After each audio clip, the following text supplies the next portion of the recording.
छत्तीसगढ़ का वित्तीय वर्ष 2026-27 का बजट आज 24 फरवरी को छत्तीसगढ़ विधानसभा में पेश किया जा रहा है। वित्त मंत्री ओपी चौधरी सदन में बजट भाषण देंगे। ये बजट राज्य की आर्थिक दिशा तय करने वाला महत्वपूर्ण दस्तावेज माना जा रहा है।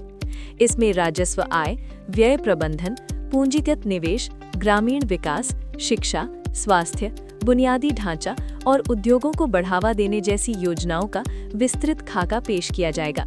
सरकार की प्राथमिकता इस बार विकास कार्यों की गति तेज करने और सामाजिक सुरक्षा योजनाओं को मजबूत करने पर केंद्रित रहने की संभावना है। बजट से पहले मंदिर में दर्शन। बजट पेश करने से पहले वित्त मंत्री ओपी चौधरी ने श्री राम मंदिर पहुंचकर पूजा अर्चना की। उन्होंने प्रदेश की खुशहाली, आर्थिक समृद्धि और जन कल्याण के लिए प्रार्थना की। राजनीतिक विश्लेषकों के अनुसार ये कदम परंपरा और सांस्कृतिक आस्था से जुड़ा संदेश देने के साथ साथ जनता के बीच सकारात्मक छवि बनाने का भी प्रयास माना जा रहा है।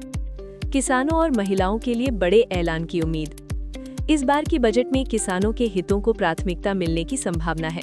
धान खरीदी, समर्थन मूल्य, सिंचाई परियोजनाओं के विस्तार और कृषि उपकरणों पर अनुदान जैसी घोषणाएं हो सकती हैं। महिलाओं के लिए स्व सहायता समूहों को वित्तीय सहायता, स्वरोजगार योजनाएं, मातृत्व लाभ और पोषण योजनाओं को मजबूत करने जैसे प्रस्तावों की भी चर्चा है। सरकार ग्रामीण अर्थव्यवस्था को मजबूत करने के लिए कृषि और महिला सशक्तिकरण को मुख्य आधार बना सकती है। कांग्रेस की रणनीति। विधानसभा सत्र के दौरान विपक्षी दल कांग्रेस ने सरकार को घेरने की रणनीति बनाई है।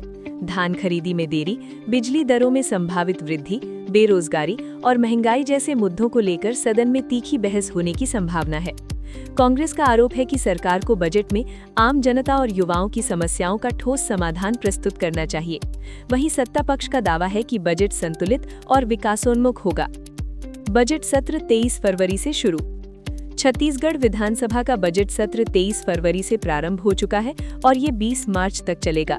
इस अवधि में विभिन्न विभागों की अनुदान मांगों पर चर्चा, प्रश्नकाल, शून्यकाल और कई विधेयकों पर विचार विमर्श होगा। ये सत्र राजनीतिक दृष्टि से महत्वपूर्ण माना जा रहा है क्योंकि इसमें सरकार की नीतियों और विपक्ष की भूमिका दोनों स्पष्ट रूप से सामने आएंगी। नक्सल मोर्चे पर बड़ा दावा। राज्यपाल ने हाल ही में दावा किया है कि सुरक्षा बलों की कार्रवाई में 532 नक्सली मारे गए हैं और 2700 से अधिक नक्सलियों ने आत्मसमर्पण किया है। सरकार का कहना है कि बस्तर और आसपास के क्षेत्रों में सुरक्षा अभियान तेज किए गए हैं, जिससे नक्सल गतिविधियों पर प्रभाव पड़ा है। आत्मसमर्पण करने वालों के पुनर्वास और मुख्य धारा में लाने के लिए विशेष योजनाएं भी संचालित की जा रही हैं। नक्सलियों का आत्मसमर्पण प्रस्ताव। कुछ नक्सलियों ने गृह मंत्री को पत्र लिखकर सुरक्षा की गारंटी मांगी है और आत्मसमर्पण की इच्छा जताई है। सूत्रों के अनुसार इन नक्सलियों ने सरकार से निष्पक्ष व्यवहार और पुनर्वास की शर्तों पर भरोसा जताने का अनुरोध किया है।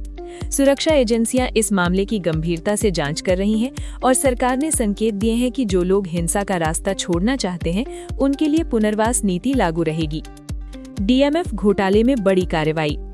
डीएमएफ यानी डिस्ट्रिक्ट मिनरल फंड घोटाले में आर्थिक अपराध शाखा की ओर से बड़ी कार्रवाई करते हुए रिटायर्ड आईएएस अधिकारी अनिल टुटेजा को गिरफ्तार किया गया है।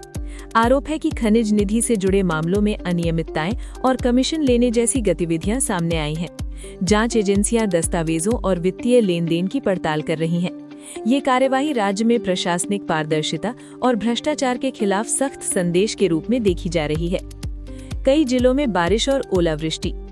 छत्तीसगढ़ के कई जिलों में मौसम ने अचानक करवट ली है।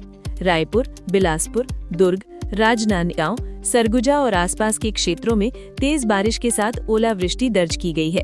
अचानक बदले मौसम से किसानों की चिंता बढ़ गई है क्योंकि कई स्थानों पर खड़ी फसल को नुकसान पहुंचने की आशंका जताई जा रही है। खेतों में पानी भरने और सब्जी फसलों पर ओलों के प्रभाव की जानकारी मिल रही है। मौसम विभाग ने अगले 24 घंटे के लिए अलर्ट जारी करते हुए लोगों को सतर्क रहने की सलाह दी है। तेज हवा और आकाशीय बिजली गिरने की संभावना को देखते हुए ग्रामीण क्षेत्रों में विशेष सावधानी बरतने को कहा गया है। बूंदाबांदी और गरज चमक के संकेत। 24 और 25 फरवरी को प्रदेश के कुछ हिस्सों में हल्की बारिश और गरज चमक की संभावना जताई गई है। मौसम वैज्ञानिकों के अनुसार पश्चिमी विक्षोभ के प्रभाव के कारण वातावरण में नमी बढ़ी है, जिससे बादल सक्रिय हुए हैं। विशेष रूप से उत्तरी और मध्य छत्तीसगढ़ के जिलों में रुक रुक कर बूंदाबांदी हो सकती है। तापमान में हल्की गिरावट दर्ज की गई है, जिससे दिन और रात के तापमान में अंतर कम हुआ है। धमतरी में छात्रों की घटना। धमतरी जिले के एक सरकारी स्कूल में 35 छात्रों के एक समान प्रकार से घायल होने की घटना सामने आई है।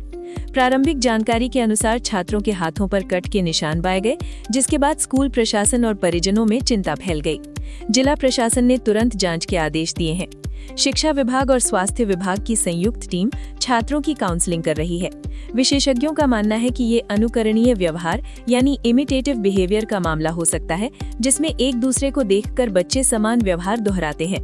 प्रशासन ने स्कूलों में जागरूकता कार्यक्रम चलाने और अभिभावकों को सतर्क रहने की सलाह दी है। U23 क्रिकेट में शानदार प्रदर्शन। कॉलेज CK नायडू ट्रॉफी में छत्तीसगढ़ की अंडर 23 क्रिकेट टीम ने बेहतरीन प्रदर्शन किया है।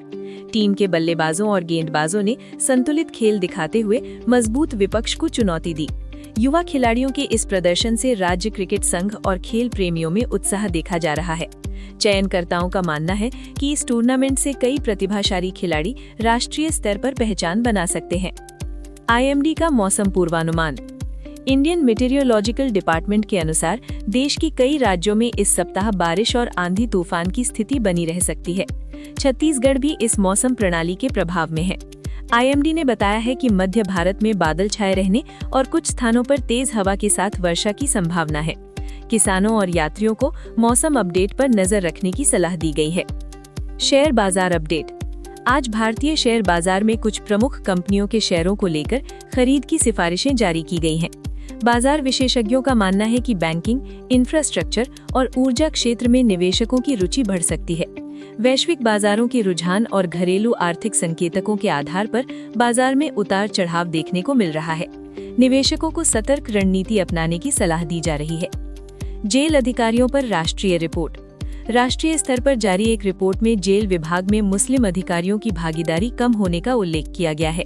रिपोर्ट में कुल सीनियर जेल अधिकारियों में अल्पसंख्यक समुदाय के प्रतिनिधित्व का प्रतिशत अपेक्षाकृत कम बताया गया है। विशेषज्ञों का मानना है कि सरकारी सेवाओं में विविधता और समान प्रतिनिधित्व सुनिश्चित करने के लिए नीतिगत सुधारों की आवश्यकता है। आज का राशिफल। 25 फरवरी के राशिफल के अनुसार वृषभ, तुला और कुंभ राशि के जातकों के लिए दिन अनुकूल बताया गया है। इन राशियों के लिए कार्यक्षेत्र में सफलता, आर्थिक लाभ और पारिवारिक सहयोग के संकेत हैं। अन्य राशियों के लिए भी दिन सामान्य से अच्छा रहने की संभावना है, हालांकि निर्णय लेते समय सावधानी बरतने की सलाह दी गई है।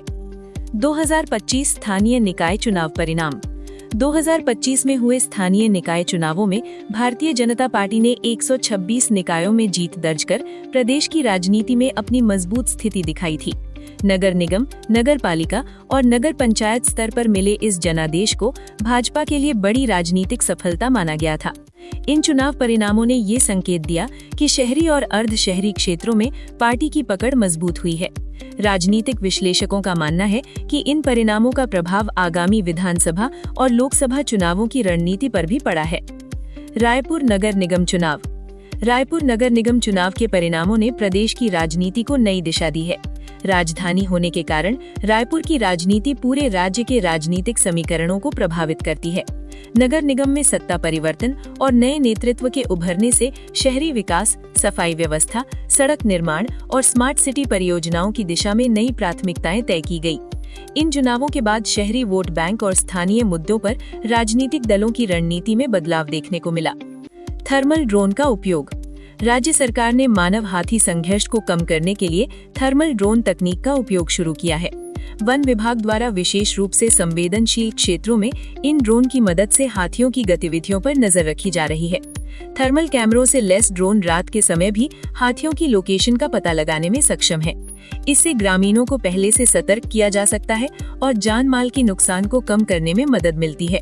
विशेषज्ञों का मानना है कि ये तकनीक वन्य जीव संरक्षण और ग्रामीण सुरक्षा के बीच संतुलन बनाने की दिशा में महत्वपूर्ण कदम है। बजट पर जनता की प्रतिक्रिया। बजट पेश होने से पहले मुख्यमंत्री और मंत्रियों द्वारा सोशल मीडिया पर किए गए पोस्ट पर जनता की सक्रिय प्रतिक्रिया देखने को मिली। लोगों ने रोजगार, महंगाई, कृषि सहायता, बिजली दर और युवाओं के लिए अवसर जैसे मुद्दों पर अपनी अपेक्षाएं व्यक्त की। सोशल मीडिया प्लेटफॉर्म पर समर्थन और आलोचना दोनों तरह की प्रतिक्रियाएं सामने आईं। ये स्पष्ट है कि जनता बजट से ठोस और व्यावहारिक घोषणाओं की उम्मीद कर रही है।